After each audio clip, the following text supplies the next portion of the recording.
तो माफ़ी चाहती हूँ मैं आप सब लोगों से, क्योंकि फेस्टिवल की वजह से ना जो वीडियो ये टेस्ट सीरीज़ है उसका मैं फुल वीडियो बना नहीं पाई थी, तो मजबूरी में मैंने हाफ वीडियो ही अपलोड कर दिया था, ताकि अगर जिसके पास फेस्टिवल में टाइम निकल आए तो वो अपना प्रैक्टिस कर ले। ठीक है, तो हम यहाँ से स्टार्ट करते हैं।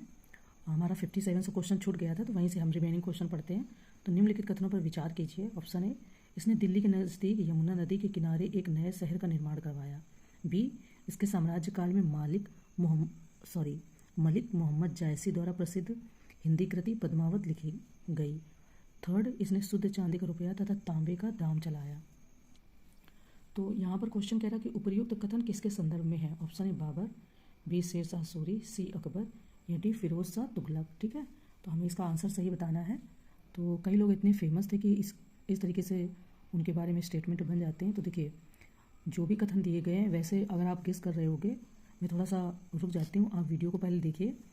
आपका ज़्यादातर, या जिसने रिवाइज़ नहीं किया है तो हर किसी का जो गेस जा रहा होगा, फर्स्ट गेस अकबर पर ही जा रहा होगा, है ना। बट देखिए, जो दिए गए कथन है वो शेर शाह सूरी से संबंधित है। इनका शासनकाल बहुत ही प्रगतिशील था। शेर शाह सूरी ने चौसा का युद्ध जो हुआ 1539 व बिलग्राम कन्नौज 1540 ईस्वी में हुमायूं को परास्त कर दिल्ली का सिंहासन प्राप्त किया था। और इसने दिल्ली के निकट यमुना नदी के किनारे एक नए शहर का निर्माण करवाया। इसने शुद्ध चांदी का रुपया एवं तांबे का दाम चलाया। इसी के शासनकाल में मलिक मोहम्मद जायसी ने प्रसिद्ध हिंदी कृति पद्मावत लिखी थी। ठीक है, तो गेस में हम कर सकते हैं अकबर, अगर याद नहीं है, बट ये जो कथन दिया है वो शेर शाह सूरी के बारे में है। ठीक है, तो ये याद रखना है। देखिए, अब जो यहाँ पर क्वेश्चन ये बनाया गया है टेस्ट सीरीज वालों के द्वारा, ये क्वेश्चन ऑलरेडी 3 से 4 बार पीसीएस में और कई बार और भी अन्य एग्जाम में आरओ में आया हुआ है। ठीक है, धर्मत का युद्ध किसके मध्य हुआ। ऑप्शन है औरंगजेब और दारा के मध्य, बी शाही सेना और शाह शुजा के मध्य, सी औरंगजेब और शाही सेना के मध्य, या डी दारा और शाह शुजा के मध्य। तो धर्मत का युद्ध के बारे में बात हो रही है। तो साम्राज्य पर अपनी दावेदारी के लिए औरंगजेब को 5 युद्ध लड़ने पड़े। उन्हीं में से एक धर्मत का युद्ध था जो औरंगजेब और शाही सेना, ठीक है, के मध्य लड़ा गया। तो यहाँ पर सी, औरंगजेब और शाही सेना के बारे में। ठीक है, नेक्स्ट क्वेश्चन है कि मुगल सम्राट की पूर्ण आंतरिक तथा बाह्य संप्रभुता थी। ऑप्शन वो तर्क है, उन्होंने खलीफा जैसी किसी भी बाहरी ताकत को अपना स्वामी मानने से इनकार कर दिया। कथन क्या कह रहा है कि मुगल सम्राट की पूर्ण आंतरिक तथा बाह्य संप्रभुता थी। तर्क कहता है कि उन्होंने खलीफा जैसी किसी भी बाहरी ताकत को अपना स्वामी मानने से इनकार कर दिया। तो हमें यहाँ पर ये देखना है कि क्या कथन हमारा और जो कथन है, जो तर्क है, वो दोनों आपस में मैच कर रहे हैं और सही आंसर बनना है कि नहीं। ठीक है, जिसे हम यूजली कथन कारण का क्वेश्चन कहते हैं, वैसे ये कथन और तर्क का है। तो ये आपस में मैच कर रहे हैं कि नहीं कर रहे हैं, ये हमें बताना है ना। तो आप पहले इसको देखिए, थोड़ा सा पढ़िए, फिर बताइए। तो उपर्युक्त जो दिए गए हैं उसमें आपका ऑप्शन ए सही है, यानी कि तर्क और कथन दोनों सही हैं। नेक्स्ट क्वेश्चन है कि भीमबेटका गुफाएं निम्न पुरापाषाण युग, मध्य पुरापाषाण युग से लेकर ताम्रपाषाण युग तक की मानव विकास की निरंतरता को दर्शाती हैं। क्यों। ऑप्शन है बुद्ध की सबसे बड़ी कांस्य मूर्ति के कारण, बी एक चट्टान के विशाल मंदिरों के कारण, सी सभी युगों के उपकरणों और औजारों के उपयोग के साक्ष्य के कारण, या डी इनमें से कोई नहीं। ठीक है, तो काफ़ी ध्यान से हमें इसको पढ़ना है, इनके स्टेटमेंट को। अगर आप गेस करोगे तो किसको करोगे। देखिए, मैच क्या कर रहा है कि केवल बुद्ध की मूर्ति तो फिर एक या दो युग को दिखाएगा, एक चट्टान के विशाल मंदिरों के कारण। तो उसमें भी केवल एक मंदिर सारी कहानी तो नहीं कह पाता ना। वो मंदिर बहुत पुराना हो, उसको कई बार रिनोवेशन किया गया हो, तो ये पता चलता कि बना कैसे था। फिर कुछ चीज़ें उसकी हट जाती हैं, फिर ये पता चलता कि अच्छा रिनोवेशन इस काल पे हुआ। तो अगर ऐसे ही आप इस कथन को देखेंगे तो सभी युगों के उपकरणों और औजारों के उपयोग के साक्ष्य। देखो, औजार भी ना युग के साथ साथ में इनोवेशन हुआ औजारों का। कभी हल आया, तो कभी छेनी हथौड़ी आई जिससे कट करते हैं, तो कभी कुछ आया। तो इस तरीके से हमारा सी ऑप्शन बहुत ही अप्रोप्रिएट बैठ रहा है, यानी कि सभी युगों के उपकरणों और औजारों के उपयोग के साक्ष्य के कारण, है ना, क्योंकि उससे कई सारे समय का पता चल जाता है। ठीक है, नेक्स्ट क्वेश्चन है कि उत्तर प्रदेश का निम्नलिखित में से कौन सा स्थल हड़प्पा सभ्यता की पूर्वी सीमा बनाता था। ऑप्शन है अहिच छत्र, आलमगीरपुर, सी मांडा, या डी सनौली। तो उत्तर प्रदेश की जो मुख्य सीमा आलमगीरपुर उत्तर प्रदेश के मेरठ जिले में स्थित है और हड़प्पा सभ्यता की पूर्वी सीमा था, जबकि मांडा जम्मू और कश्मीर, तो ये आपका उत्तरी हो गया, है ना। तो इस तरीके से अखनूर जिले में स्थित हड़प्पा सभ्यता की उत्तरी सीमा थी, जो जम्मू और कश्मीर का अखनूर जिला। तो इस तरीके से आपका हो जाएगा आलमगीरपुर, यानी कि बी ऑप्शन हमारा सही हो जाएगा। ठीक है, नेक्स्ट क्वेश्चन है उत्तर प्रदेश में अवस्थित निम्नलिखित में से किस महाजनपद का संबंध वर्तमान मथुरा क्षेत्र से था? ऑप्शन ए चेदी, बी वत्स, सी सोरसेन या डी कौशल। कौशल तो आपको पता है ना। कुछ कुछ चीज़ें अगर आपको पता है, गेस कर सकते हैं तो ठीक है, क्योंकि देखिए जो आपका इधर जनपद सम्मिलित था, जिसको आप प्रयागराज बोलते हैं, प्रयागराज हुआ, मिर्ज़ापुर हुआ, तो कौशाम्बी जिला, इलाहाबाद उत्तर प्रदेश, ठीक है। सोरसेन महाजनपद उत्तरी भारत का प्रसिद्ध जनपद था, तो उसकी राजधानी हाँ मथुरा में थी। उत्तरी भारत के प्रसिद्ध कौशल जनपद, जिसकी राजधानी विश्व विस्तृत नगरी अयोध्या थी, तो और फैजाबाद जिला, गोंडा और बहराइच क्षेत्र शामिल है। तो इस तरीके से सी सोरसेन। कौशल आपकी अयोध्या साइड की हो गई, इधर प्रयागराज मिर्ज़ापुर की हो गई। इस तरीके से बटे हुए हैं क्षेत्र। वैसे इनको याद कर लीजिए, एंशियंट के वो हैं, तो ये बहुत इंपॉर्टेंट है। इनको भी मैंने 3 से 4 बार देखा है, तो अगर आप अच्छे से याद कर लोगे इनको, PDF से देख के उसको नोट डाउन कहीं कर लोगे पॉइंटर्स में, तो बहुत काम आते हैं, ठीक है। नेक्स्ट क्वेश्चन है कि निम्नलिखित युग्मों में कौन सा एक युग्म सुमेलित नहीं है? ऑप्शन ए लखनऊ अधिवेशन रमेश चंद्र दत्त, बी इलाहाबाद अधिवेशन मोतीलाल नेहरू, सी कानपुर अधिवेशन सरोजिनी नायडू और मेरठ अधिवेशन आचार्य JB कृपलानी। तो इसमें से कौन सा सही युग्म सुमेलित नहीं है, ये बताना है। नहीं दे दिया है इसने पहले ही, तो ध्यान रखना है। नेक्स्ट है, तो जो यहाँ पर इन्होंने बोला कौन सा युग्म सही सुमेलित नहीं, वो हमें बताना है। तो देखिए इलाहाबाद अधिवेशन जो है ये आपका सही नहीं है, और यही हमारा आंसर है। सही क्यों नहीं है, उसको आप PDF में बहुत अच्छे से देखिएगा, आपको बहुत सारी और चीज़ें उसमें अच्छी से दी हुई हैं, तो उससे क्या है कि आपका कॉन्सेप्ट और क्लियर हो जाएगा। ऑल नहीं, ऑल समझिए या और समझिए, अच्छे से क्लियर हो जाएगा। क्यों? क्योंकि उसमें इलाहाबाद में कई अधिवेशन हुए हैं, ठीक है, तो आपको अच्छे से वो चीज़ें क्लियर हो जाए, इसलिए मैं PDF। अब देखिए इलाहाबाद में एक हुआ था 1910 ईस्वी में, ठीक है, 26वां अधिवेशन, उसको विलियम वेडन बर्ड ने की अध्यक्षता में हुआ था, ठीक है। दूसरा एक और इसके पहले हुआ था 1888 ईस्वी में इलाहाबाद में, उसको जॉर्ज यूल की अध्यक्षता में हुआ था। तो ऐसे बहुत सी चीज़ें आपको पता चल जाएंगी। कानपुर का तो पता ही है कि 1925 में श्रीमती सरोजिनी नायडू जी की अध्यक्षता में हुआ था। एक मात्र 55वां अधिवेशन है वो 1946 ईस्वी में मेरठ में हुआ, जिसको JB कृपलानी जी ने मतलब उनकी अध्यक्षता में हुआ था। तो ये तो सभी सही है, बी ऑप्शन आपका गलत है, बट इसके बहुत सारे फैक्ट आपको PDF में अच्छे से मिल जाएंगे। ये फ्री ऑफ कॉस्ट है, आप अच्छे से इसका लाभ उठाइए। जिन्हें इसमें भी दिक्कत आ रही है तो आराम से प्यार से दिल्ली जाएँ, खरीद कर लाएँ और घर में प्रैक्टिस करें, उन्हें भी बहुत फ़ायदा मिलेगा, है ना। तो मेरे हिसाब से यही एक बेस्ट ऑप्शन है कि वो जाएँ, खरीद कर लाएँ या फिर कोरियर के द्वारा मंगा लें। ओके, चलिए हम नेक्स्ट क्वेश्चन पे बढ़ते हैं। नेक्स्ट क्वेश्चन है कि निम्नलिखित में से कौन सा स्थान एका आंदोलन 1921 में शामिल नहीं था? ऑप्शन है बाराबंकी, बी हरदोई, सी बरेली, डी बहराइच। देखिए बताने को तो बहुत है, लंबा लंबा बता सकते हैं। जो 1 घंटे 16 मिनट का वीडियो मेरा बनता है उसको मैं 2.5 घंटे में खींच सकती हूँ बहुत आराम से। पर फिर आपको ये चीज़ समझ में जब नहीं आ रही है कि 2.5 घंटे में हमें वही चीज़ मिल रही है या फिर 1 घंटे 16 मिनट में, है ना, तो फिर कैसे करें। एक आंदोलन की बात यहाँ पर चल रही, तो देखिए ये आपका जो मतलब रिलेटेड है वो आपका जो उत्तर प्रदेश के जैसे बाराबंकी हुए, हरदोई हुए, बहराइच, सीतापुर जिले हुए। तो आपको पता है कि 1921 यानी 1921 में जैसे लगान, ज़्यादातर तो अंग्रेज़ क्या करते थे, लगान ही सबसे ज़्यादा वसूलते थे। और लोग ज़मींदार थे बेचारे, गरीब थे, मज़दूर थे, मीडियम क्लास भी नहीं थे, मज़दूर थे, किसान थे, तो उतनी फसल नहीं पैदा होती थी, तो वो लोग फिर क्या करते थे, मजबूरी में कहीं ना कहीं कोई ना कोई आंदोलन छेड़ देते थे। ये उसी का नतीजा है, एक आंदोलन किया गया था। तो प्रतीकात्मक रूप में मतलब धार्मिक रीति रिवाजों का पालन किया जाता था, और लगान वसूली की वजह से जो अपनाई गई दमनकारी नीतियाँ थी उनके विरोध में इसको चलाया गया था। तो इन्होंने पूछा कि कौन सा एक स्थान आंदोलन 1921 में शामिल नहीं था, ठीक है, तो सी बरेली नहीं शामिल था, बाराबंकी, हरदोई, बहराइच ये शामिल थे। ओके, नेक्स्ट क्वेश्चन है कि 1801 यानी 1801 ईस्वी में अवध के निम्नलिखित में से किस नवाब ने वेलेज़ली के साथ सहायक संधि स्वीकार की थी? ऑप्शन है गाजीउद्दीन हैदर अली खां, बी आसफ उद्दौला, सी शुजाउद्दौला या डी सआदत अली खां। तो आई होप कि पढ़ा है आपने तो याद ही आ जाएगा तुरंत ही। हम सबको काफ़ी अच्छे से याद है कि जब सआदत अली खां का कार्यकाल चल रहा था तो 1801 में सआदत अली खां ने वेलेज़ली के साथ सहायक संधि स्वीकार की, और इलाहाबाद का कड़ा क्षेत्र भी अंग्रेजों को प्रदान कर दिया था, बहुत अच्छे से सबको पता है। और 1801 ईस्वी में ही सआदत अली खां को राजा की उपाधि प्रदान की गई थी, तो यहाँ पर सआदत अली खां हो जाएंगे, ठीक है। नेक्स्ट कह रहे हैं कि उत्तर प्रदेश में हुए किस अधिवेशन में कांग्रेस और मुस्लिम लीग का पुनर्मिलन हुआ? ऑप्शन है बनारस अधिवेशन, बी कानपुर अधिवेशन, सी लखनऊ अधिवेशन या डी इलाहाबाद अधिवेशन, ठीक है। ये उनके टाइम पीरियड भी दिए हुए हैं। तो कांग्रेस और मुस्लिम लीग बहुत अच्छे से सबको पता है, इसको तो मतलब फेमस क्वेश्चन है, बहुत रिपीटेड क्वेश्चन है, बहुत बार पूछा गया है। तो जब भी आप इसको अटेंड करेंगे तुरंत ही आपको पता चल जाएगा कि जो कानपुर का 1916 का अधिवेशन हुआ था उसी में कांग्रेस और मुस्लिम लीग का पुनर्मिलन कहें या दोनों एक साथ हो गए थे, और अंबिका मजूमदार के नेतृत्व में लखनऊ अधिवेशन में कांग्रेस का पुनर्मिलन हुआ, यानी कि अंबिका मजूमदार ने अध्यक्षता की थी।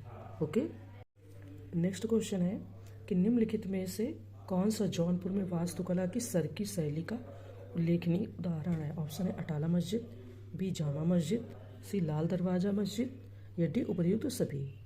देखिए, जो कहा जाता है कि जौनपुर के सर्की शासक शिक्षा वास्तुकला को संरक्षण देने के लिए जाने जाते थे, और इस अवधि के दौरान आपको पता ही है कि जौनपुर को भारत के सिराज के रूप में जाना जाता था। तो जौनपुर में जो वास्तुकला की सर्की शैली के सबसे उल्लेखनीय उदाहरण है वह है आपके अटाला मस्जिद, जामा मस्जिद, लाल दरवाजा मस्जिद। तो यानी कि सभी हो जाएंगे, उपर्युक्त में सभी। तो ये याद रखना, सर्की मस्जिद के जो एग्जाम्पल हैं वो ये तीनों हैं। इन तीनों में से अगर एक भी क्वेश्चन में रहता है और पूछ लेते तो फिर आप उसको टिक कीजिएगा। तीनों एक साथ रहते तो आप डी को टिक कर सकते हैं, है ना। ठीक है, नेक्स्ट क्वेश्चन है कि मेरठ षड्यंत्र केस में फंसे कैदियों को बचाने के लिए निम्नलिखित में से किस वकील ने पैरवी नहीं की थी?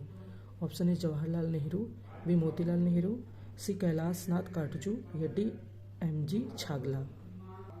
तो देखिए, जो मोतीलाल नेहरू हैं इन्होंने 21 मार्च 1929 को, ठीक है, वकील के रूप में नहीं अपितु राजनीतिज्ञ के रूप में केंद्रीय विधानसभा में काम रोको प्रस्ताव पेश किया था।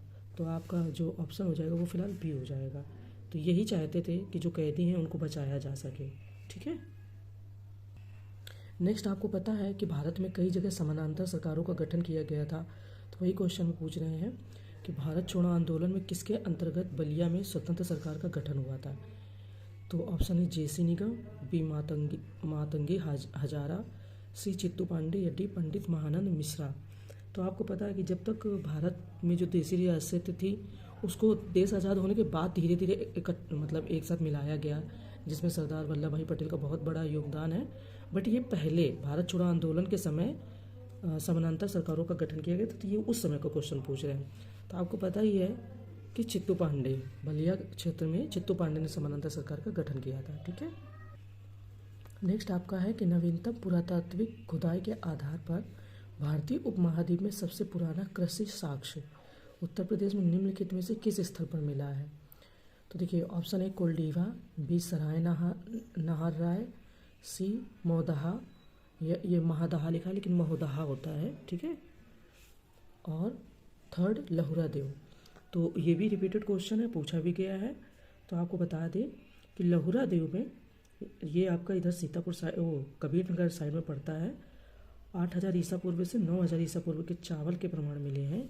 तो आपका डी ऑप्शन हो जाएगा। ठीक है, चलिए देखिए, कुछ क्वेश्चन यहाँ पर सी साइड जिसे बोलते हैं उसके हैं जो हमारे RORO में आते हैं।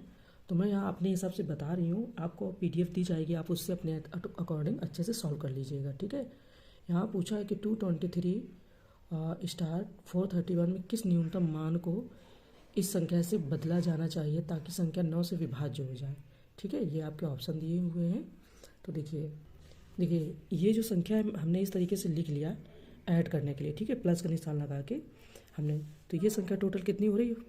15 यानी कि 15 हो रही है। ठीक है, उन्होंने पूछा है कि 9 से विभाज्य हो जाए। तो अगर हम प्लस स्टार की जगह पर जो खाली जगह थी इसकी जगह पर 3 कर ले, और बराबर जो हमारी 9 है ये जिसको विभाज्य होना चाहिए, तो 15 हो जाएगा। ठीक है, +3, 9। तो वह छोटी से छोटी संख्या पूछा है। देखिए क्वेश्चन आप देख लीजिए, इन्होंने बोला है कि मान को बदला जाना चाहिए ताकि संख्या 9 से विभाज्य हो जाए। न्यूनतम मान बोले तो छोटे से छोटी संख्या। तो हमने ये 3 ले ली, तो अगर 3 संख्या लोगे तो उससे विभाज्य हो जाएगी। तो हमारा जो आंसर आ जाएगा वो आ जाएगा 3। ठीक है, तो जो आंसर है वो आपका 3 हो जाएगा। बट इसको आप अपने अकॉर्डिंग सॉल्व जरूर कर लीजिएगा। ठीक है, देखिए नेक्स्ट क्वेश्चन है कि यदि निर्माता को 10%, थोक व्यापारी को 15% और खुदरा विक्रेता को 25% लाभ होता है तो एक टेबल की उत्पादन लागत ज्ञात कीजिए यदि उसका खुदरा मूल्य 1265 रुपये है। ये उसके आंसर दिए गए हैं। आप इसको पहले अपने अकॉर्डिंग सॉल्व कर सकते हैं, मैं इसको बता रही हूँ तब तक। ठीक है, आप इसको पहले अच्छे से देख लीजिए, पढ़ लीजिए, फिर सॉल्व कीजिए। देखिए इस तरीके से हम जो भी हमारा प्रो पहले देखिए उत्पादन मानव उत्पादन की लागत क्या क्या है ₹P, ठीक है। फिर प्रश्न के अनुसार उन्होंने बोला कि हाँ, क्वेश्चन हमारा कह रहा है कि निर्माता को 10%, थोक व्यापारी को 15% और टेबल का जो खुदरा मूल्य है, मतलब जो टेबल को बेच रहा विक्रेता, उसको 25% का लाभ होता है। तो हम देखिए 100 की कोई चीज़ है, कोई प्रोडक्ट है, तो ही उसमें 25% का लाभ होगा, क्योंकि अक्सर जब भी हम क्वेश्चन को सॉल्व करते हैं या जो सर लोग हमारे बताते हैं, तो कभी भी हम किसी प्रोडक्ट की जो लागत लेते हैं वो 100% लेते हैं, ठीक है। तो इसको इस तरीके से हम पहले नोट डाउन कर लेंगे, क्योंकि सबको जितना प्रॉफिट हुआ है वो हमें यहाँ पर बता देंगे, ठीक है। इसके बाद में इसका इन सब का इंटू होकर के आपको टोटल जो वैल्यू मिलती है वो 1265 मिलती है। अब तो देखिए इस तरीके से जब वैल्यू मिल जाएगी तो टोटल हमें मिलेगी जो वो फाइनल आंसर ये हो जाएगा। अब कहते हो कि ये मुझे समझ में नहीं आया है, तो शायद नहीं आया होगा, क्योंकि इसको सॉल्व करने के 1-2 तरीके और हैं। मैं जब प्रोडक्ट वगैरह की लागत निकाल के सॉल्व करती हूँ तो मैं दूसरे तरीके से करती हूँ, पर क्योंकि PDF में इस तरीके से उन्होंने आंसर बताया तो आपको मैंने इस तरीके से बता दिया। बाकी आप जो आपके मैथ्स टीचर हों या कोई आपका दोस्त हो, फ्रेंड हो जिससे मैथ्स आते, तो आप फिर उससे इसको सॉल्व कीजिएगा, मतलब पूछ लीजिएगा अगर यहाँ कन्फ्यूज़न हो रही है, या आपका कोई अपना तरीका हो तो आप वो वैसे सॉल्व कर लीजिएगा, ठीक है। मैं कुछ क्वेश्चन को अलग तरीके से सॉल्व करती हूँ। चलिए नेक्स्ट क्वेश्चन देखते हैं। तो इस तरीके से जो हमारा आंसर निकला वो P बराबर 800 निकला, ठीक है। तो यहाँ पर इन्होंने ऑप्शन में दे रखा है, तो बी ऑप्शन आपका यानी कि 72 क्वेश्चन का बी आंसर हो जाएगा, ठीक है। चलिए नेक्स्ट क्वेश्चन देख लेते हैं। नेक्स्ट में इन्होंने कहा है कि 2, 4, 8, 16, 1024 में कुल पदों की संख्या क्या है। तो ये क्वेश्चन तो जब आप हाई स्कूल 12th की मैथ्स में ये आपने एक ऐसे करके एक सूत्र पढ़ा होगा, है ना, 2n-1 या +1 ऐसे करके, तो ये उसी का है series, n number of series या कुल पदों की संख्या। तो ये उससे सॉल्व हो जाएगा। आप में से बहुत सारे लोग सॉल्व कर सकते हैं, पर थोड़ा सा मैं बता देती हूँ। देखिए जो GP हम लोग निकालते थे ना, GP नाम सुना होगा आपने, ज्यामिति अनुक्रम, ठीक है। तो ये उसी की है। जैसे कि हमें संख्या नहीं पता है तो हम संख्या n मान लेते और n को मान के तब ऐसे सॉल्व करते, तो उसी तरीके से मैं बता देती हूँ। देखिए मैं यहाँ प्लेन पेज में बता रही हूँ, जो ये हमारी संख्या दी गई हैं, तो इनको हम नोट डाउन कर लेंगे और फिर मैं बताती हूँ। देखिए जब हमें फर्स्ट संख्या पता और लास्ट बीच का नहीं पता है, ठीक है, या कई बार लास्ट भी नहीं पता होता, तो इस तरीके से हम लिख लेते हैं। फर्स्ट हमारी 2 है, लास्ट 1024 दिया है, 2 इंटू कोष्टक में 2n-1 कोष्टक बंद बराबर। ऐसे आपने किया होगा बहुत सारे लोगों ने, या मे बी अगर इसके सिवा कोई ट्रिक होगी तो आप जानते हो। तो इसको हम बाहर पहले निकाल लेते हैं और बराबर ये इधर चला जाएगा, ठीक है। 512 मुझे कुछ कुछ याद है, ऐसे किया जाता था, बहुत अच्छे से तो नहीं, बट ऐसे याद है कि ऐसे ही किया जाता था।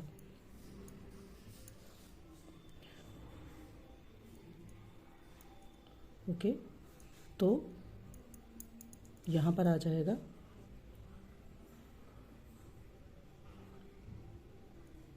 n-1 बराबर 9, ठीक है। तो n बराबर माइनस का इधर चला जाएगा तो 10। ओके, तो 23 का D। देखते हैं D में हमारे कुछ ऐसे इस तरीके से दिया है क्या। हाँ ये देखिए यहाँ पर दिया भी हुआ है, 23 का D आ जाएगा, ठीक है। 10 आपका D में ही आ रहा है, तो इस तरीके से हमारा इसका आंसर ये हो जाएगा। नेक्स्ट है कि हल कीजिए, ये संख्या दी गई है, ये कोष्टक में संख्या दी गई है, अब इसको निकालना है, ठीक है।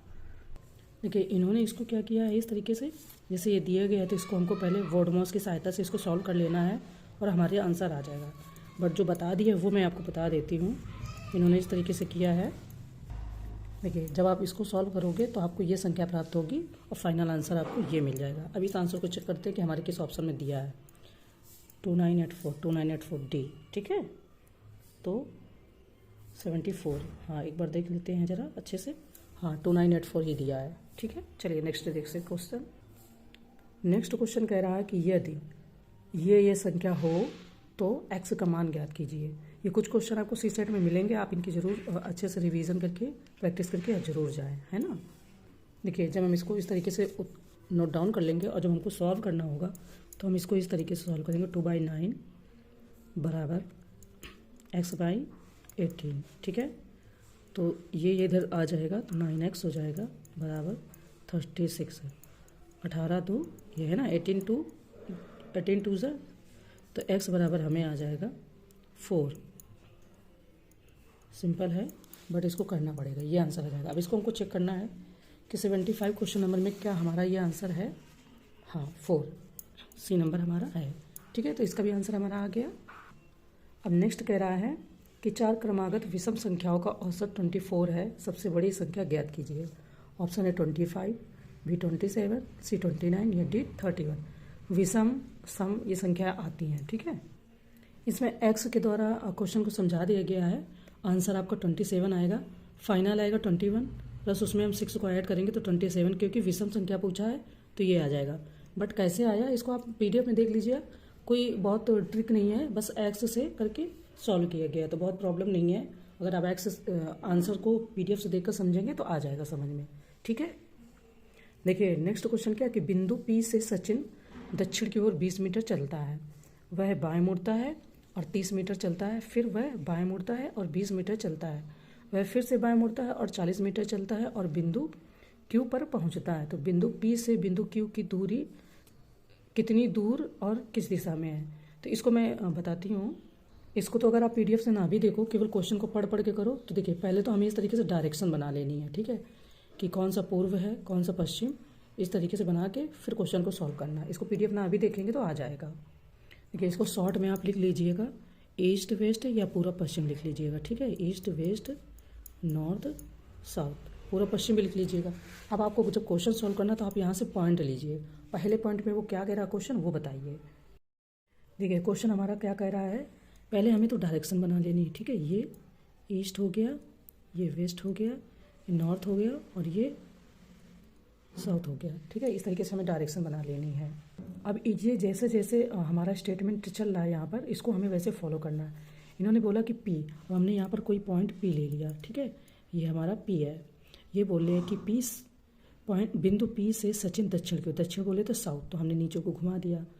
20 मीटर चलता है, तो ये यहाँ की इसकी दूरी हो गई 20 मीटर चलने की। ठीक है, फिर इन्होंने बोला कि 20 मीटर चलता है, वह बाएं मुड़ता है। तो जब इधर किसी का चेहरा होगा तो आप अपने हाथों को देखिएगा, इधर दाहिना हाथ होगा और इधर बायां हाथ होगा। ठीक है, तो अब वो बोले कि बाएं मुड़ा, तो हम इसको ऐसे मोड़ देंगे। बाएं मुड़ता 30 मीटर चलता, तो इसकी दूरी 30 मीटर और ये इस पॉइंट पे पहुंचता है। ओके, इसके बाद में फिर वह बाएं मुड़ता है। अब इधर इस साइड को दाएं है, इस साइड को बाएं है।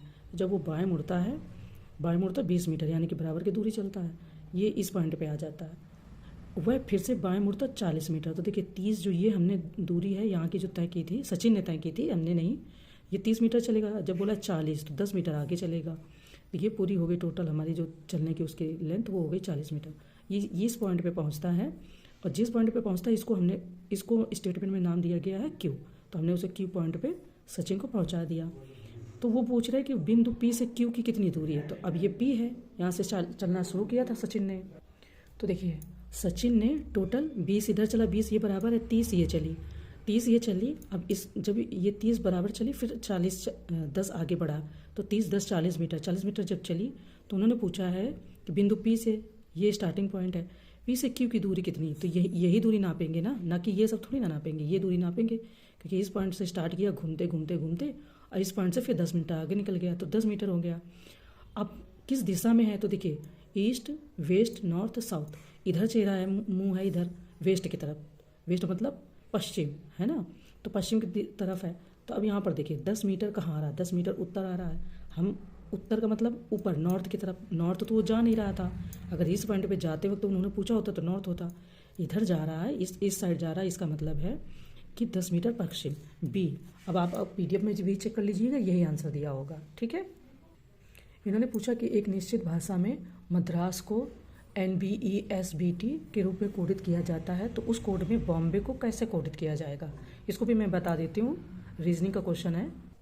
देखिए यहाँ पर हमने कोड लिख लिया, मद्रास से इन्होंने इस शब्द को डिकोड किया है तो बॉम्बे के लिए। तो यहाँ पर देखिए देखने वाली बात यह है कि M के बाद N आता है, A के बाद B आता है, D के आगे E आता है, R के बाद S आता है, A के बाद B आता है, S के बाद T आता है। तो जितने भी ऊपर शब्द लिखे हैं या अक्षर लिखे, उनको एक पॉइंट बढ़ा दिया, यानी कि एक नंबर आगे बढ़ा दिया। तो हम इसको इसमें फॉलो करके देखते हैं क्या हमारा आंसर आता है कि नहीं। देखिए हमने शब्दों को बढ़ाया है, बी में एक अगर पॉइंट को आप ज़्यादा बढ़ाओगे तो सी आएगा, ओ के बाद पी, एम के बाद एन, बी के बाद सी, ए के बाद बी, एक्स वाई, वाई के बाद जेड। ठीक है, अब इसको चेक करते हैं आंसर में। देखिए जो इन्होंने ऑप्शन दिए हैं उसमें से 2 ही ऑप्शन में जेड है, पहले तो हमें ये चेक करना है, ए में और सी में। बट जो वहाँ पर दिया है बॉम्बे में बी, तो बी को सी से डिकोड किया जाएगा, ठीक है, बी के बाद सी को डिकोड किया जाएगा, इन्होंने यहाँ डी दे दिया कन्फ्यूज़ करने के लिए, तो इस तरीके से हमारा ऑप्शन ए सही हो जाएगा। तो देखिए नेक्स्ट क्वेश्चन क्या है कि रीना की उम्र सुनीता से 2 गुनी है। 3 वर्ष पहले वह सुनीता से 3 गुना बड़ी थी। रीना की उम्र वर्तमान में कितनी है? ओके, देखिए इसको एक्स के उससे सॉल्व करेंगे तो हो जाएगा आराम से, या फिर आपको अगर इसके निकालने का कोई ट्रिक आता हो तो कर लीजिए। तो सुनीता की वर्तमान आयु बराबर में है एक्स, ठीक है, एक्स से ही करते हैं, एक्स वर्ष मान लेते हैं अगर हमें पता नहीं है तो। और रीना की वर्तमान आयु तो उसको मान लेते हैं 2x, ठीक है। तो इस तरीके से भी क्वेश्चन सॉल्व हो जाएगा, और इसका दूसरा आता हो तो सॉल्व हो जाएगा। फिर आप जानते ही हैं कि हम इस तरीके से 2x - 3 बराबर में 3 एंड x - 3, ये वाला फैक्टर लेकर बहुत सारे लोग बहुत आसानी से करते हैं। और कई बार दूसरे जो ट्रिक वगैरह आती है या आप जो रिवीजन कर रहे कहीं पढ़ रहे थे उससे आप अपने हिसाब से सॉल्व कर लीजिएगा। -9 तो x बराबर 6, तो 2x बराबर है ना, हाँ 2x बराबर 2, और जो ये स्टार है तो 6 बराबर 12 वर्ष। तो इस तरीके से यहाँ पर जो आपका ऑप्शन आएगा 12 वर्ष, ठीक है, बी ऑप्शन आपका सही हो जाएगा। ओके, चलिए नेक्स्ट क्वेश्चन देखते हैं। हालांकि इसको पीडीएफ में भी दिया है, आप पीडीएफ से भी समझ सकते हैं, लेकिन अगर आपको कोई और ट्रिक या तरीका आता है तो आप उसको कर लीजिए। नेक्स्ट देखिए कि श्रृंखला में प्रश्न चिन्ह के स्थान पर क्या आएगा। ये मिसिंग नंबर दिए हैं, ऐसे क्वेश्चन सी सेट में खूब आते हैं, और ये रीजनिंग बैंकिंग में बहुत अच्छे से आती है। तो मुझे थोड़ा सा बैंकिंग का आइडिया है, तो मैंने इसको ऐसे ही अपने मन से सॉल्व करके देखा, फिर मैंने उसको मैच किया पीडीएफ से, तो इसका आंसर मेरा सही आ रहा है 81। कैसे आ रहा है देखिए, जो 6 है, 6 में अगर आप 5 को ऐड करोगे तो 11 हो जाएगा, 6 5 वो हाँ 6 5 11 हो जाएगा, है ना। 11 में आप 10 को ऐड कर रहे हो तो 21 आ रहा। तो आप फिर उसी तरीके से श्रृंखला को मैच करते चले जाओ। कैसे, मैं बताती हूँ। देखिए 6 में अगर आपने +5 किया तो ये 11 आया, 11 में अगर आपने +10 किया 21 आया, ठीक है, 10 20 1 21। अब 21 में आपने अगर +15 किया यानी 15 तो 36 आया, 36 में अगर आपने +20 किया तो 56 आया, 56 में अगर आपने +25 किया तो 81 आया। इसको आप अपने मन से भी ऐड कर सकते हो, पीडीएफ से भी देख सकते हो। मैंने इसे यूं ही किया था क्योंकि मुझे ये रीजनिंग के कुछ पोर्शन आते हैं, जैसे ABCD वाले जो आते हैं मैचिंग करने को, ये मिसिंग नंबर आते हैं, कुछ आते हैं, अच्छे से नहीं आते बट कुछ आते हैं बैंकिंग के द्वारा, तो ये रीजनिंग उसमें खूब अच्छे से आती है। तो ऐसे हमारा 81 आंसर आ जाएगा। हालांकि मैं पीडीएफ सेंड करूँगी, तो जिसे आइडिया नहीं है वो पीडीएफ से ज़रूर देख ले, ठीक है।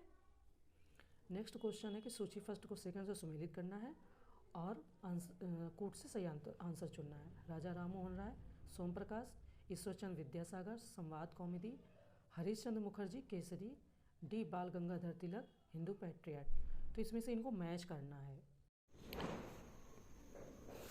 तो अगर आप इसको देखेंगे, राजा राम मोहन राय, संवाद कॉमेडी, ईश्वरचंद विद्यासागर, सोम प्रकाश, तो A2B1, ठीक है, A2B1। ओके, तो देखिए मैं ऐसे करके दिखा देती हूँ। ये A2 यानी कि राजा राम मोहन राय ने संवाद कॉमेडी, तो A2 एक ही जगह आ रहा है, B में हम इसको आप ऑटोमेटिक कर लेंगे करेक्ट, और ये हमारा करेक्ट भी हो जाएगा, ठीक है। चलिए नेक्स्ट क्वेश्चन है कि निम्नलिखित में से कौन सा युग में सही सुमेलित नहीं है। Option A Lord Lytton vernacular press act, B Ripon Ilbert bill, C Dalhousie Rowlatt act, और डी कार्नवालिस इस्तमरारी बंदोबस्त। तो हर किसी को पता है कि जो डलहौजी हैं, देखिए जब हम मॉडर्न हिस्ट्री पढ़ते हैं तो हम देखते हैं कि जो रॉलेट एक्ट आता है वो आपका लॉर्ड चेम्सफोर्ड के कार्यकाल में आता है, ना कि डलहौजी। तो यहाँ पर जो सही नहीं है वो ऑप्शन सी सही नहीं है, और आपके ये सारे सही है, ठीक है। तो ये जो फैक्ट हैं ये PCS RO और UP PCS के लिए बहुत इंपॉर्टेंट है, कि fact based question modern history में खूब पूछते हैं। UPSC का जो कॉन्सेप्ट है वो कॉन्सेप्ट बेस्ड क्वेश्चन पूछते हैं कि आपका कॉन्सेप्ट कितना क्लियर है। बट इसमें क्या है कि फैक्ट थोड़ा सा रटने पड़ते हैं, तो आप उन्हें ज़रूर याद कर लीजिए अच्छे से, है ना, रिवाइज कर लीजिए। और ऐसे आप जब बार बार आपके माइंड में ऐसे चीज़ें जाएंगी कि वर्नाकुलर प्रेस एक्ट आएगा 2-3 बार, रॉलेट एक्ट आएगा, काफ़ी सारे आयोग है वो आएंगे, सती प्रथा का अंत किसने किया था, है ना। तो ऐसे चीज़ें फिर घूम घूम के याद होने लगती है थोड़े दिनों बाद। जैसे जो सर लोग हम लोगों को पढ़ाते हैं उन्हें काफ़ी चीज़ें याद रहती, तो ऐसे ही याद रहती हैं बार बार रिवाइज करने से। निम्नलिखित घटनाओं पर विचार कीजिए। ऑप्शन है हंटर कमीशन का गठन, बी इलाहाबाद विश्वविद्यालय की स्थापना, सी थर्ड डूरंड रेखा का निर्धारण और फोर्थ सांप्रदायिक निर्णय। उपरोक्त घटनाओं को कालक्रम अनुसार व्यवस्थित कीजिए और नीचे दिए गए कोड से सही उत्तर का चयन कीजिए। ओके, देखो 1882 में हंटर कमीशन का गठन हुआ, ठीक है। इलाहाबाद विश्वविद्यालय की स्थापना 1872 या हाँ 1887, ठीक है, 1887 के आसपास हुआ। अब आपका जो आता है हाँ डूरंड रेखा का आई थिंक 1893 के आसपास निर्धारण होता है। ओके, और जो आपका ये होते हैं सांप्रदायिक, तो आपको पता है कि जो मैकडोनाल्ड थे उनकी यही नीति थी, प्रधानमंत्री रैमजे मैकडोनाल्ड, कि भारत में मुस्लिम बौद्ध सिख इनको अलग अलग करके बांट दिया जाए, है ना। बट ऐसा करने नहीं दिया गया, सांप्रदायिक को मतलब एक्सेप्ट नहीं किया गया 1932। ये तो कंफर्म था कि सांप्रदायिक और डूरंड रेखा लास्ट में ही होगा, इसी का थोड़ा सा कन्फ्यूज़न था, है ना। तो इस तरीके से आपका ऑप्शन फर्स्ट ही सही हो जाता है। पहले हंटर कमीशन आयोग 1882, फिर इस इलाहाबाद विश्वविद्यालय की स्थापना 1887, फिर आपका डूरंड रेखा निर्धारण और सांप्रदायिक। ओके, चलिए आगे चलते हैं। नेक्स्ट क्वेश्चन है कि निम्नलिखित में से प्रताप पत्रिका का प्रकाशन किसने किया था। ऑप्शन है रविन्द्रनाथ टैगोर, बी फिरोज शाह मेहता, सी गणेश शंकर विद्यार्थी और डी मदन मोहन मालवीय। ओके, तो जो ये प्रताप पत्रिका है ये आपकी कानपुर से प्रकाशित होती थी। कानपुर से मतलब है कि गणेश शंकर विद्यार्थी हो जाएगा, यही इसको प्रकाशित करते थे और इससे जुड़े हुए थे। ओके, दूसरी बात ये साप्ताहिक समाचार पत्र था और गणेश शंकर विद्यार्थी जी ने इसके माध्यम से जो किसानों के साथ शोषण होता था, अन्याय होता था, उसके खिलाफ आवाज़ उठाई थी। पीड़ित किसान, मिल मजदूर और जो दलित गरीब थे उनके लिए। ओके, चलिए नेक्स्ट क्या है कि निम्नलिखित में से सांप्रदायिक निर्णय की घोषणा किस ब्रिटिश प्रधानमंत्री द्वारा की गई थी। तो ऑप्शन है क्लीमेंट एटली, बी रैमजे मैकडोनाल्ड, सी मिस्टर चर्चिल या डी रॉबर्ट सेसिल। तो जब सांप्रदायिक मतलब जो सांप्रदायिक आधार पर निर्णय हुआ था कि चुनाव होंगे, तो उस समय तक रैमजे मैकडोनाल्ड थे, उनके कार्यकाल में हुआ था। क्लीमेंट एटली बाद में जब चुनाव होते हैं और चर्चिल की सरकार गिर जाती है तब क्लीमेंट एटली आते हैं। इस समय तो रैमजे मैकडोनाल्ड ही रहते हैं जब सांप्रदायिक चुनाव की घोषणा होती है और बांटा जाता, भारत को बांटने की और कोशिश होती है, ठीक है। नेक्स्ट है कि निम्नलिखित में से पूना सार्वजनिक सभा नामक राजनीतिक संगठन की स्थापना किसने की थी। ऑप्शन है एमजी रानाडे, बी दादा भाई नौरोजी, सी केशव चंद्र सेन या डी राजा राममोहन राय। ठीक है, तो जो पूना सार्वजनिक सभा है काफ़ी फेमस है और पता ही है कि जो आपके मतलब इसकी जो स्थापना पूछी है महादेव गोविंद रानाडे ने की थी। ठीक है, एमजे रानाडे जिनको बोलते हैं वही महादेव गोविंद रानाडे। देखो, और इसकी जो मतलब कि स्थापना होती है वो 1870 में होती है। ओके, और इसमें इनके सहयोगी थे जेवी जोशी, एसएच चिकलंकर और उनके सहयोगियों ने की थी। और यह ब्रिटिश भारत में एक सामाजिक राजनीतिक संगठन था, ये सभी को पता है। ये नहीं भी पता होगा तो अगर आप मॉडर्न हिस्ट्री को अच्छे से पढ़ोगे तो उसमें ये चीज़ें दी हुई हैं। ओके, चलिए हमारे नेक्स्ट क्वेश्चन पूछ रहे हैं कि निम्नलिखित में से किस वर्ष महात्मा गांधी ने किसानों के समर्थन में गुजरात के खेड़ा जिले में सत्याग्रह किया था। देखिए, जो ये गांधी जी का कार्यकाल है इसमें काफ़ी चीज़ें घटित हुई थी, तो उनकी आप ना पॉइंट वाइज थोड़ा सा कहीं कहीं नोट डाउन करते जाइए, या आपकी बुक में हो तो उनको टिक अच्छे से करते जाइए, उनको ज़रूर मतलब कि रिवीजन करिए। बहुत कंफ्यूज करते हैं कि असहयोग आंदोलन कब किया था गांधी जी ने, चंपारण सत्याग्रह कब हुआ, सविनय अवज्ञा आंदोलन कब हुआ, है ना। उसी बीच में दे देगा लाहौर षड्यंत्र केस। तो कंफ्यूज करके ऐसे बनाते रहते हैं, काफ़ी सारा क्वेश्चन ऐसे इस तरीके से आते हैं, तो आप उसको बार बार रिवाइज करोगे तो याद हो जाएगा। देखो, जो ये हुआ था मतलब किसानों के समर्थन में, ये तो 1917 में हुआ था। ठीक है, गुजरात जिले के पूरे साल की फसल मारी गई थी और किसानों की दृष्टि में फसल 1/4 भी नहीं हुई थी। तब गांधी जी ने बीच में आकर मतलब कि किसानों की मदद के लिए सत्याग्रह का आयोजन किया था। ठीक है, नेक्स्ट कह रहे हैं कि 1935 के भारत सरकार अधिनियम की प्रस्तावित संघीय राज व्यवस्था के तहत द्विसदनी विधायिका के उच्च सदन के लिए सांप्रदायिक आधार पर कितने सदस्यों का चयन किया जाना था। ठीक है, तो जो भारत के संसदीय व्यवस्था में ऊपरी सदन है तो राज्यों की परिषद कहा जाता था और उसमें 260 सदस्य होते थे। इन 260 सदस्यों में से 156 प्रांतों और 104 देशी रियासतों का प्रतिनिधित्व करने वाले थे। ठीक है, बट जिनमें 156 में भी 150 सांप्रदायिक आधार पर चुने जाने थे। हिंदू, मुस्लिम, सिख के लिए आरक्षित सीटों को सीधे चुनाव से भरना था और भारतीय ईसाइयों, एंग्लो इंडियन और यूरोपीय लोगों के लिए आरक्षित सीटों को उनके प्रतिनिधि सदस्यों से मिलकर एक निर्वाचक मंडल की अप्रत्यक्ष विधि से भरना था। तो देखिए 156 में से 150, 156 में 150। ठीक है, बी ऑप्शन हमारा सही हो जाएगा। नेक्स्ट कह रहे हैं कि निम्नलिखित में से हाउस ऑफ कॉमन्स में निर्वाचित होने वाले पहले भारतीय कौन थे। ऑप्शन है भीकाजी कामा, बी GRD टाटा, सी दादा भाई नौरोजी या डी दिनसा एडुलजी वाचा।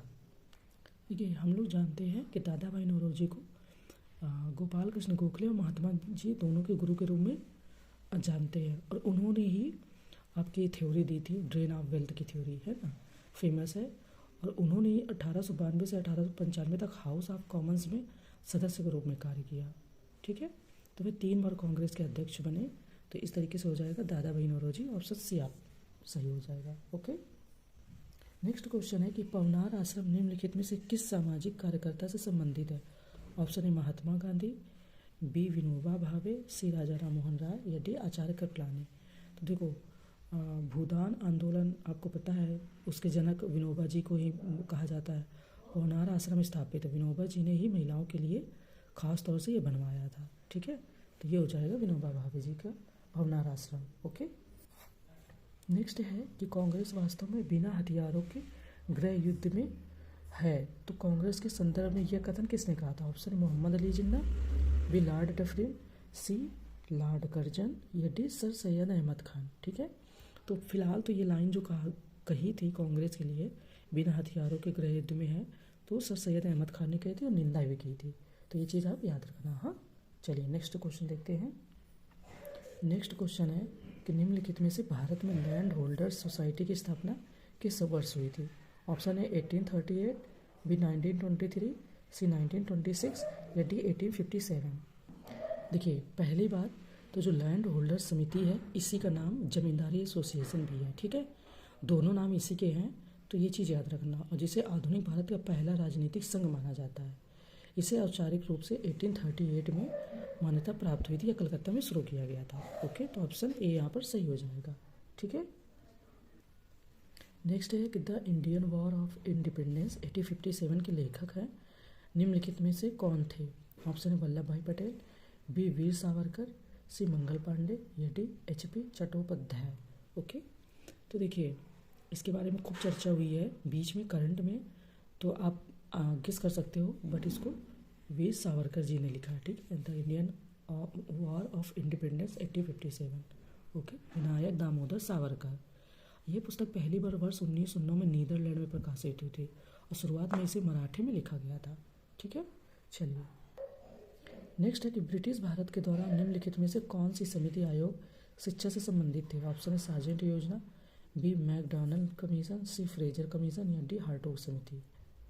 देखिए यहाँ पर जो आपकी सही है वो तो है सार्जेंट योजना और हार्टोग समिति, बट इसके अलावा भी 2-3 समितियाँ हैं। तो मैंने अपने ही चैनल में स्टार्टिंग के 2-3 वीडियो अपलोड किए हैं जिनमें मैंने इसकी शॉर्ट ट्रिक बताई है। सारे जो आयोग है वो आपको कैसे याद हो जाए, तो आप चैनल पे अगर गए हैं तो आप चैनल को सब्सक्राइब करके देखिएगा, वीडियो आपको मिलेंगे। जैसे कि हंटर कमीशन है, ठीक है, भारतीय विश्वविद्यालय अधिनियम में सैडलर आयोग है द्वैत शासन व्यवस्था के अंतर्गत। ठीक है, फिर सार्जेंट आयोग है, वर्धा योजना है, राधा कृष्णन आयोग है, तो उसमें आपको ये चीज़ें मिल जाएंगी अच्छे से। ठीक है, तो ऑप्शन तो फिलहाल हमारे यहाँ पर डी इस तरीके से फर्स्ट और फोर्थ सही हो जाएंगे। नेक्स्ट क्वेश्चन पूछा है कि निम्नलिखित में से कौन सा समाचार पत्र महात्मा गांधी द्वारा प्रकाशित किया गया था। ठीक है, तो ऑप्शन ए है Young India, B Indian Opinion, C Satyagraha, 4 Harijan और 5 नवजीवन। तो देखिए गांधी जी ने यंग इंडिया को भी, इंडियन ओपिनियन, हरिजन और नवजीवन, तो इस तरीके से आप इसको देखें 1, 2, 4 और 5। ठीक है, तो सी ऑप्शन हमारा सही हो जाएगा। थ्री जो है सत्याग्रह, इसको फिलहाल अभी नहीं दिया है, इसको किसी और ने प्रकाशित किया है, बट ये चीज़ इतने चारों गांधी जी ने किए थे। इसको आप नोट डाउन कर लीजिए, बहुत इंपॉर्टेंट है, क्योंकि कई बार वो नवजीवन को केवल करके पूछता है, फिर यंग इंडिया दे देता है, या फिर इंडियन ओपिनियन दे देता है, तो ऐसे फिर कन्फ्यूजन हो जाती है। तो एक व्यक्ति की एक पॉइंट बनाया, उसके कई सारे सब पार्ट्स बना लिए कि इसने क्या क्या किया है, तो वो चीज़ें एक ही जगह रिकॉल करेंगे ना, तो बहुत हेल्प मिलती है। नेक्स्ट कहा है कि निम्नलिखित जानकारी की सहायता से भारत के प्रसिद्ध वायसराय को पहचानिए। ऑप्शन है, उन्होंने एल्बर्ट बिल पेश किया, बी, उन्होंने स्थानीय स्वशासन पर प्रस्ताव पारित किया, सी, उन्होंने शैक्षिक सुधारों के लिए हंटर कमीशन नियुक्त किया। तो ये हमारे कूट है। ऑप्शन है Lord Mayo, B Lord Lytton, C Lord Dufferin, या डी लॉर्ड रिपन। देखिए, इस मामले में लॉर्ड रिपन थोड़े लिबरल थे, या जो भी रहे हों, बट कई सारे काम उन्होंने किए थे। ठीक है, तो यहाँ पर ऑप्शन डी आपका सही हो जाता है।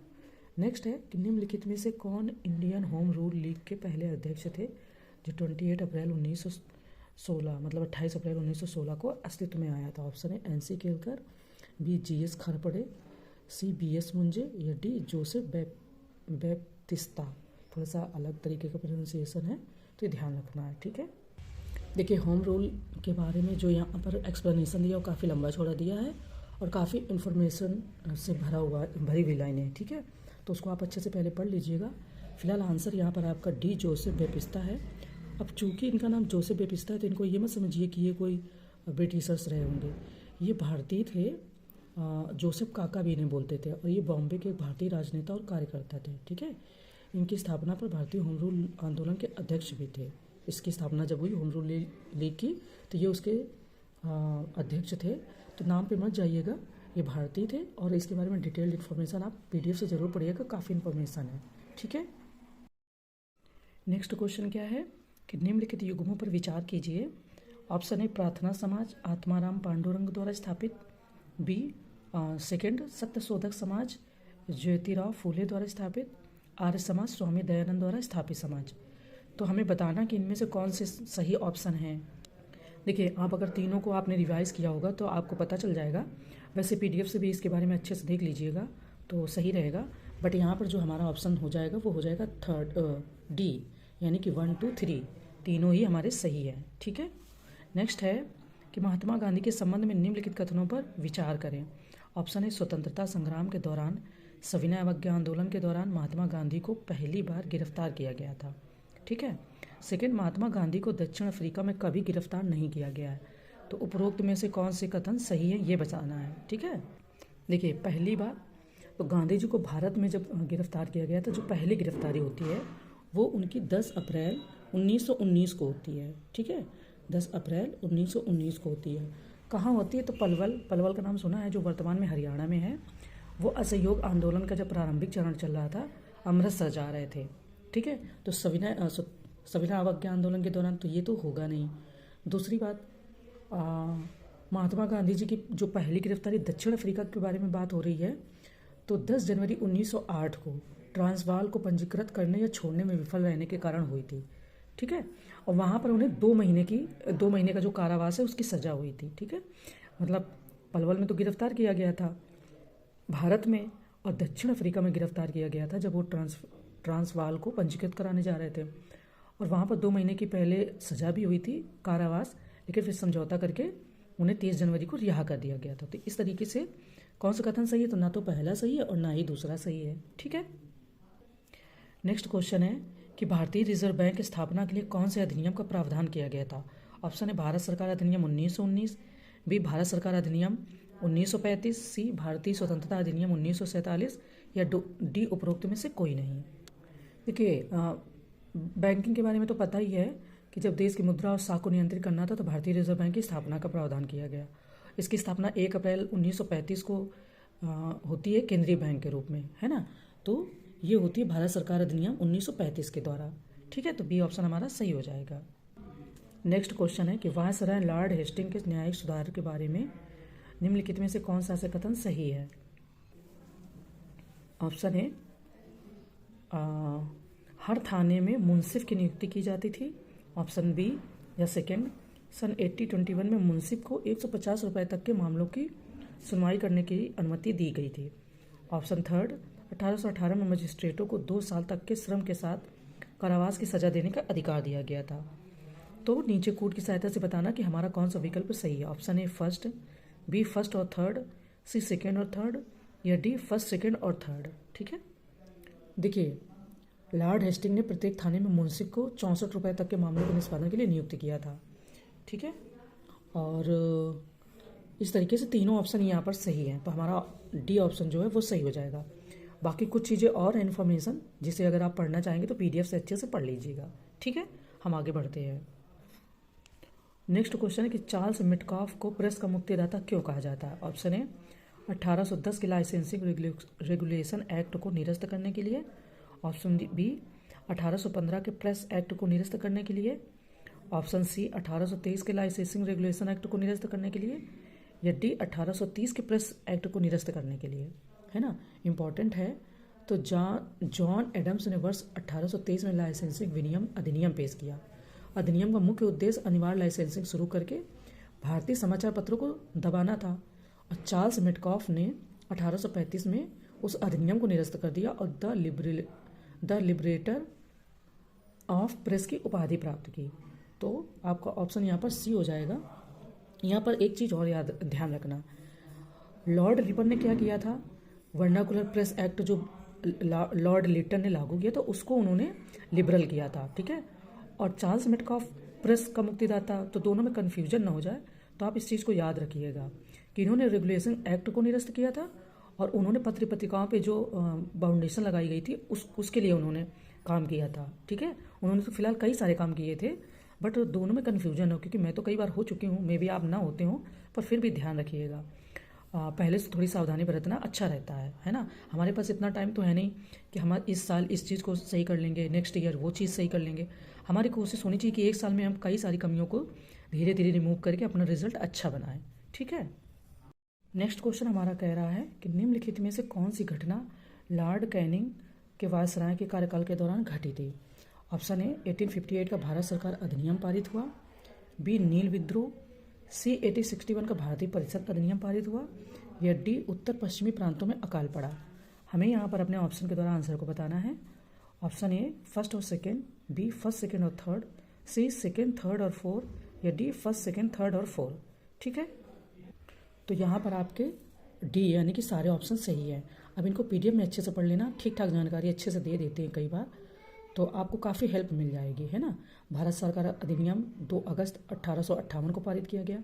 नील विद्रोह 1859 यानी 1859 में हुआ। 1860 में नील आयोग की नियुक्ति की गई, क्योंकि जब नील विद्रोह हुआ तो फिर उसके लिए नहीं समिति बिठाई जाती है, फिर आयोग का गठन कर दिया जाता है। तो इस तरीके से तो काफ़ी इंपॉर्टेंट चीज़ें हैं। पूरी अगर करवाऊंगी तो फिर बहुत लंबा हो जाएगा, है ना। तो मेरी कोशिश रहती है कि आप पीडीएफ से उस चीज़ को अगर पढ़ सकते हैं तो हम आगे बढ़कर और टेस्ट सीरीज़ को देख लेते हैं, है ना। और टेस्ट सीरीज़ में क्या है कि साइंस की भी है, ज्योग्राफी की भी है, तो हमें बहुत सारे मल्टीपल क्वेश्चन प्रैक्टिस करने को मिल जाते हैं। हमें उनके फैक्ट को कई बार हमने अगर रिवाइज़ नहीं किया, बुक में नहीं पढ़ा, याद नहीं है सही से, बट यहाँ पर क्या है ना, जब वो बुलेट टाइप से फॉर्म होते क्वेश्चन में तो वो बहुत हेल्प करते हैं। बट आप जो भी सोचते हो, मुझे तो बहुत ठीक लगता है कि हाँ हमें करना चाहिए।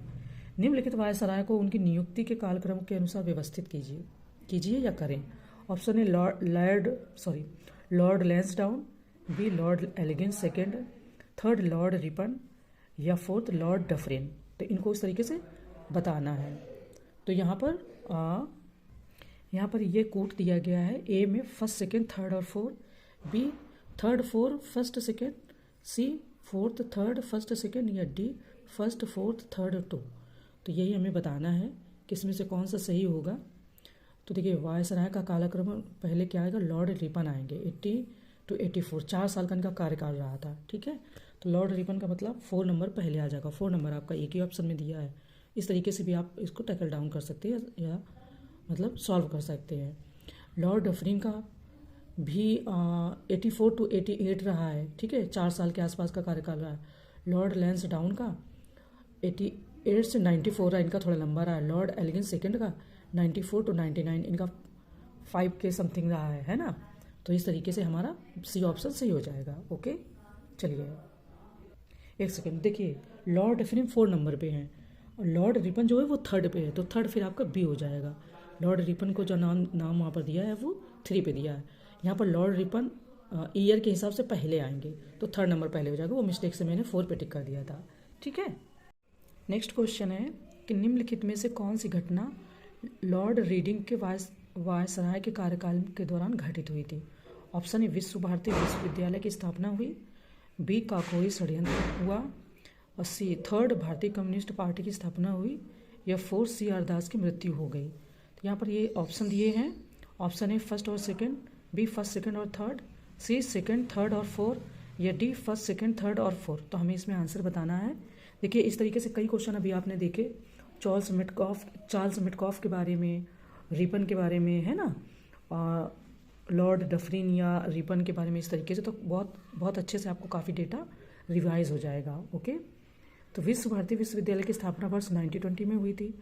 उत्तर प्रदेश में जो काकोरी कांड 1925 में हुआ था, और भारतीय कम्युनिस्ट। तो इस तरीके से आपका डी ऑप्शन जो है ये सही हो जाता है, यानी कि जितनी भी ये चारों घटनाएं हैं, चारों चीज़ें हुई हैं, वो लॉर्ड रीडिंग के कार्यकाल में हुई हैं, या वायसराय जब थे। ठीक है।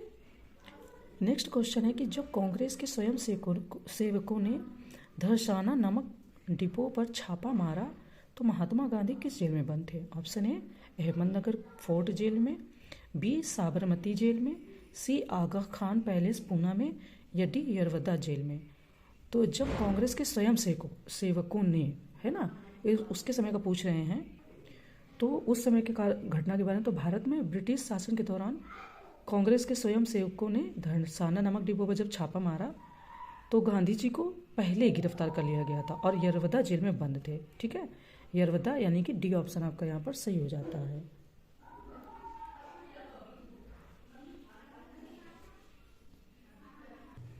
नेक्स्ट क्वेश्चन है कि भारत के विभाजन के समय ब्रिटिश भारत के निम्नलिखित प्रांतों में कौन सा संयुक्त और स्वतंत्र अस्तित्व की योजना के साथ आगे आया था? Option A, Bengal, B, Punjab, C, Assam, या डी, बिहार।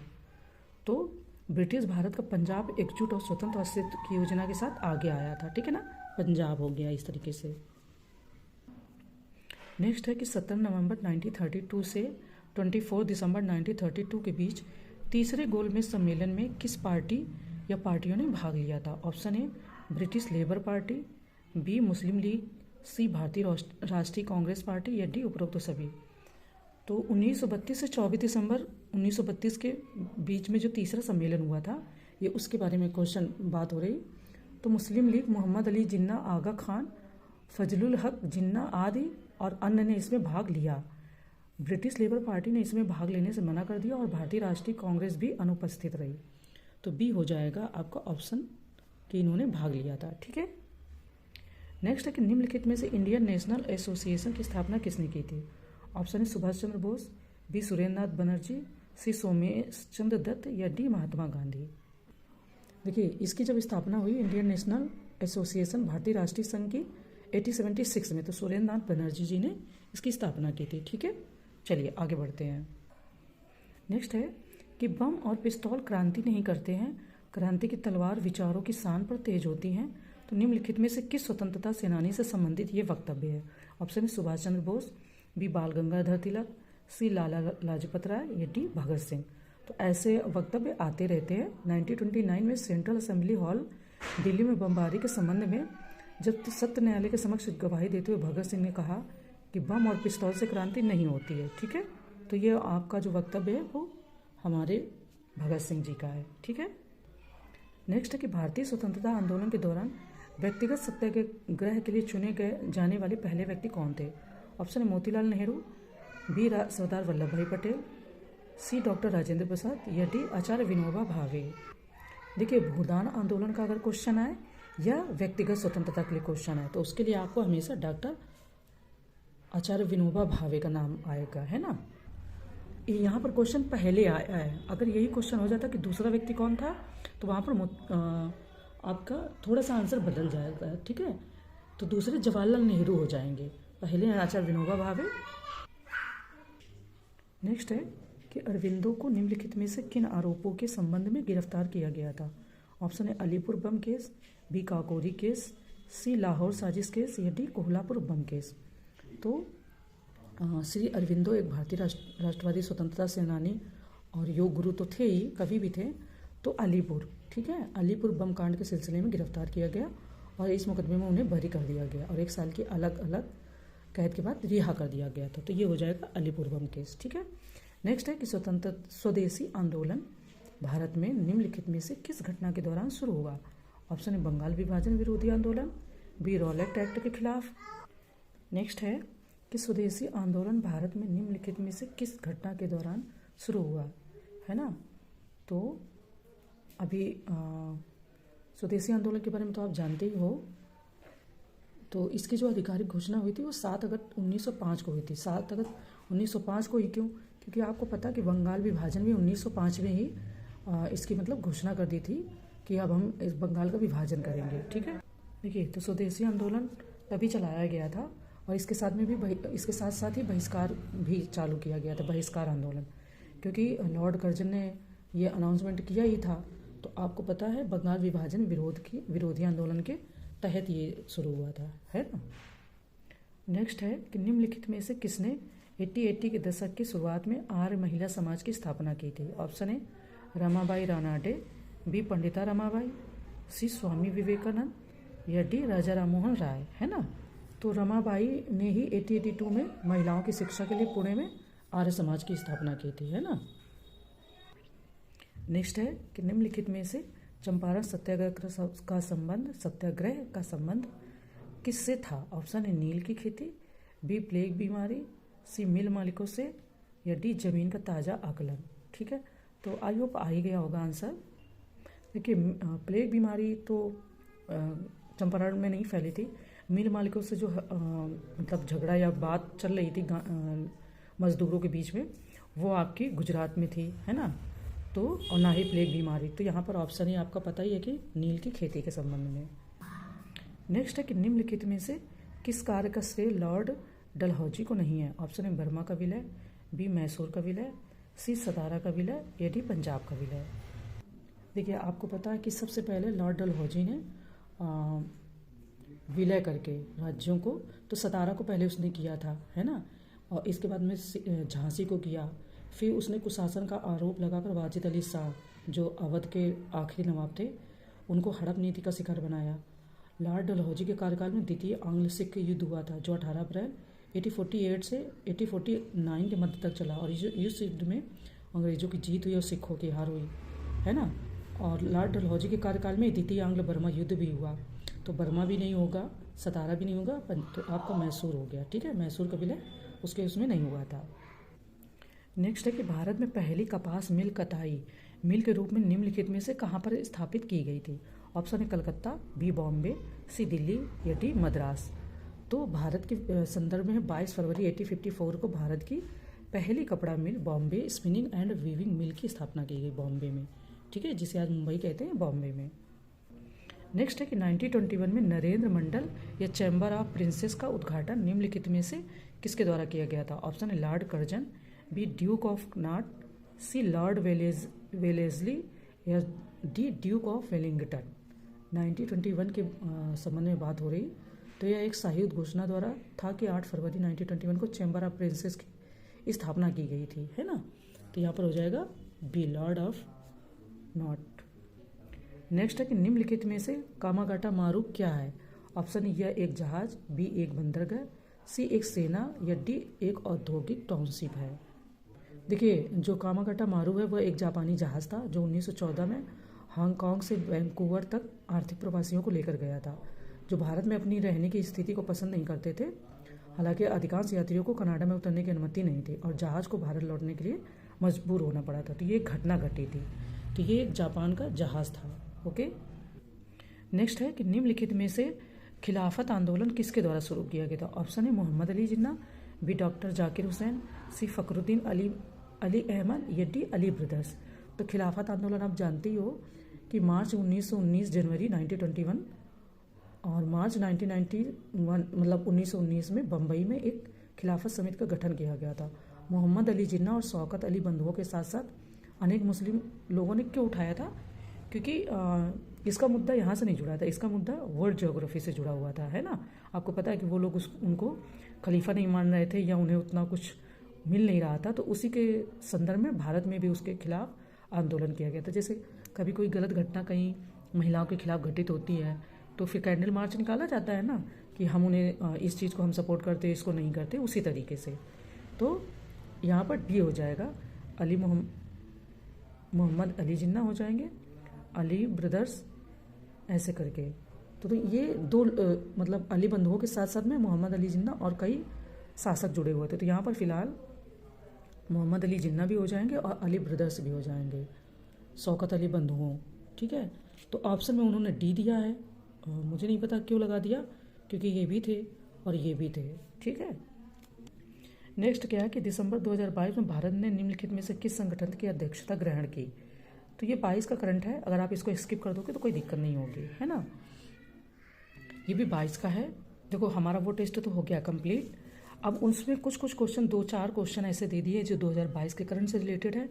तो फिलहाल जनवरी से लेकर करंट आपका आएगा, वो भी 2023 का, तो उसको पढ़ने से कोई मतलब नहीं है, और 2-4 क्वेश्चन है तो हमने स्किप कर दिए। ये जो टेस्ट सीरीज है ये ध्येय की है, तो पहले मैंने जो स्टार्ट किया उसको कंप्लीट करवा दूँ, इसके बाद में मैं इसको कंप्लीट करवाऊँगी। तो इसमें आप देखना, इसमें उन्होंने जो करंट के क्वेश्चन लिए हैं वो उन्होंने 2023 के करंट से लिए हैं, है ना। मैंने क्योंकि पूछ के ही मंगाया था कि अगर 2023 का करंट इसमें इन्वॉल्व है तो ठीक है, 22 का तो अब निकल गया वक्त, तो अब उसका हमें कोई मतलब नहीं है। ठीक है, और इसमें सी साइड के भी क्वेश्चन दिए हैं, जैसे आर एरो में आते हैं, तो आप इसको भी अच्छे से सॉल्व कीजिएगा और उसको भी अटेंड कीजिएगा। ओके, तो फिर अब हम दूसरे टेस्ट के पेपर के साथ में मिलेंगे, तब तक के लिए थैंक यू।